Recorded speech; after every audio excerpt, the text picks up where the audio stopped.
Hey everyone, welcome back to Cozy Satori.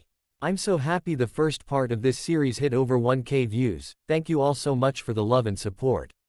It really means a lot.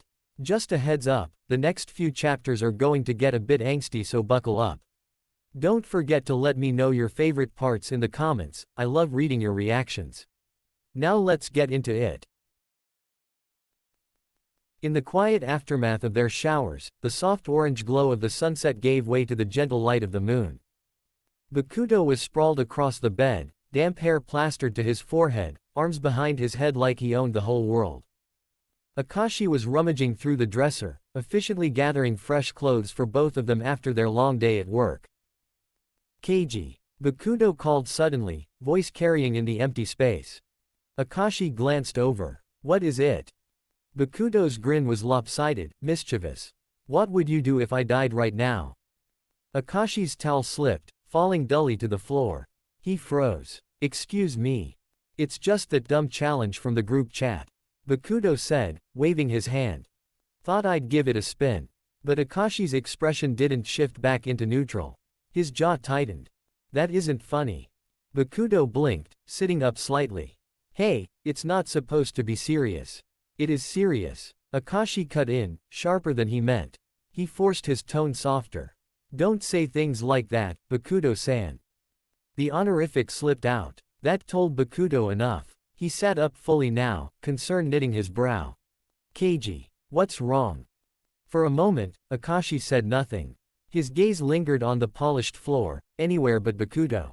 Finally, he spoke, his voice low. I had a dream once. Bokuto tilted his head. A dream. Akaashi swallowed hard. No, a nightmare. Back in college. You weren't there anymore. You died of some terminal illness.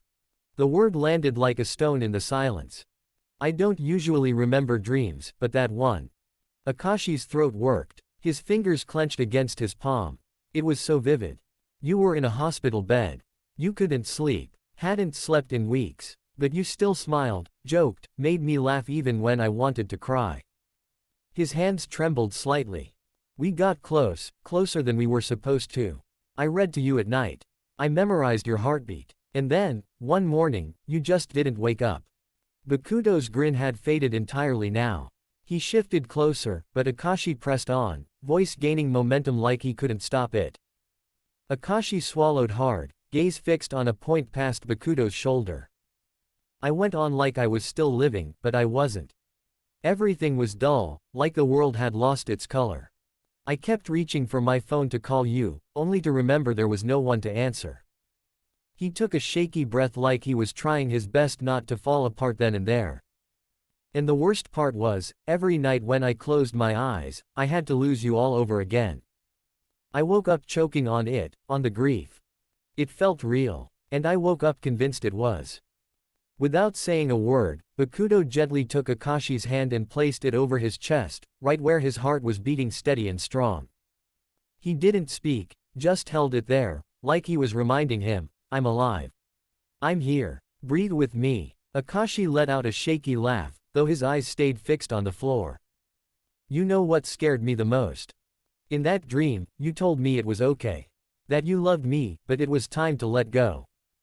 And I did. I let you go. His voice cracked. And when I woke up, I hated myself for it. Bokuto's chest tightened. Keiji, love, I still think about it sometimes. Akaashi admitted, the words tumbling faster now, raw. Like maybe it wasn't just a dream. Maybe it was a glimpse into another life where I failed you. Where I didn't fight hard enough to keep you. His throat bogged, the tremor in his voice giving him away. And I don't know if I could survive that again. Bokuto was blinking his tears away. He reached out, cupping Akaashi's face in his big hands until their eyes met.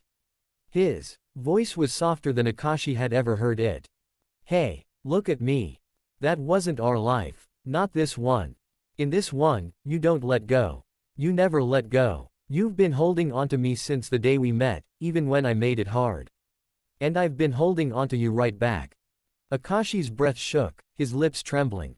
But what if? No, what ifs? Bokuto interrupted firmly. Then, a beat later, his grin slipped back in, softer than usual but still radiant. Besides, even if there is another life where I'm gone, that's fine. Akaashi blinked, startled. What? Because in every other life. Bokuto said, forehead pressing to his. I'll find you again. Over and over. That broke something loose in Akaashi.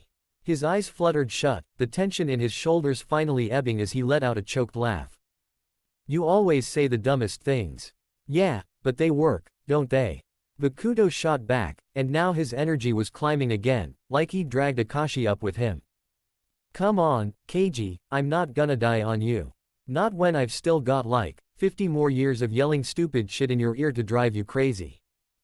Akaashi exhaled, shaky but real, leaning into his chest at last. This life is ours, Keiji. Nothing's gonna steal that from us. Akaashi closed his eyes, allowing himself the smallest, truest smile. Then don't make me wake up from it. You won't. Bokuto promised. And with his laughter filling their space again, Akaashi chose to believe it. It was 1 a.m. in their apartment. Matsukawa was on the floor doing stretches like an old man. Hanamaki perched on the kitchen counter, eating cold noodles straight from the container with a fork and no shame. They're both sleep-deprived and terrible. If I got assassinated, would you avenge me or remarry? I'd say, wow, finally, and then collect the bounty money. You think I'm worth money? Ah. You're worth at most a medium iced coffee and 2 expired coupons. Okay, but like, what if I just dropped dead right now? Slumped over, fork still in hand, tragically mid-noodle. Then I'm putting that on your gravestone. Died as he lived, dramatically and full of carbs. Oh my god, yes. Make it glitter. Already planning it. But for real, when I die, are we haunting the same place or do we go our separate spiritual ways? I don't think we get a choice. You're 100% getting launched into hell on a flaming scooter. Excuse me, you think I'm going to hell? Hero. Love of my life. Walking red flag. Do you want me to start listing? You wouldn't dare. You put a fake parking ticket on Iwaizumi's car during his driving test. He passed. With character development. You once made a Tinder profile for your cactus just to mess with Oikawa. And it got matches. Don't hate the game. You told your little cousin that clouds were made of ghost farts and now she cries during weather reports. She needs to learn the truth sometime. You photoshopped your boss's head onto a frog and accidentally sent it to the whole office. That one wasn't on purpose. You once tried to charge me for emotional labor using an actual invoice. Still pending, by the way. So yeah, I'm not saying hell's a certainty. I'm just saying if there's a bouncer at heaven's gate, he's gonna take one look at your resume and hit you with the, try again next eternity. Unreal. I am a beacon of light and joy. You are a beacon of chaos and frog memes. Exactly. They'll let me in for flavor. No, they'll let you near the gates just to keep things interesting, and then immediately catapult you back down like, we tried. You'll be there to catch me. Of course, who else? I lost my moral compass years ago. Hanamaki laughed, almost choking on his noodles, the absurdity of the situation momentarily forgotten as he gazed at Matsukawa, his partner in every sense of the word. He knew he would never regret choosing him, not just as his accomplice but as his companion for life. Through hell or heaven, in chaos or in peace, as long as they stood together, they would forge their own paradise. A messy, beautiful, utterly chaotic one, but theirs alone. Fine. Then we go to hell together. But I'm decorating. If you bring lava safe throw pillows into eternal damnation, I'm breaking up with you. You love my aesthetic. You tried to put googly eyes on the toaster. And now it has a personality. His name is Gus. Gus tried to kill me yesterday. He's temperamental. So's his creator. You're deflecting. You never answered if you'd avenge my untimely, mysterious death. How mysterious are we talking? Like, oops, slipped on a wet floor, or, stabbed during a karaoke duel. Obviously karaoke duel. I died dramatically mid-Whitney Houston note. Then no vengeance. You went out doing what you loved, showing off and causing a scene. Fine, but I'm haunting you exclusively. Good. I need the company. My houseplants are getting judgmental. I'll knock over your shampoo in the shower and whisper cryptic riddles in your ear at 3 a.m. You do that now and you're still alive. Okay, but Ghost Me will also possess the TV and force you to watch frog documentaries.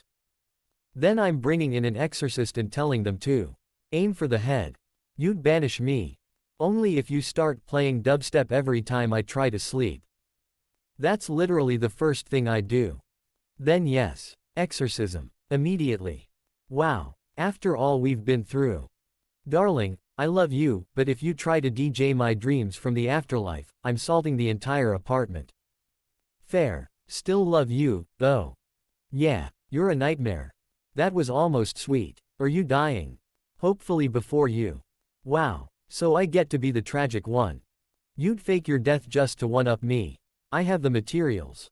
That's why I sleep with one eye open. Hanamaki couldn't help but give him a peck on the cheek. Love you, babe. Love you more, idiot. Part 3 coming soon.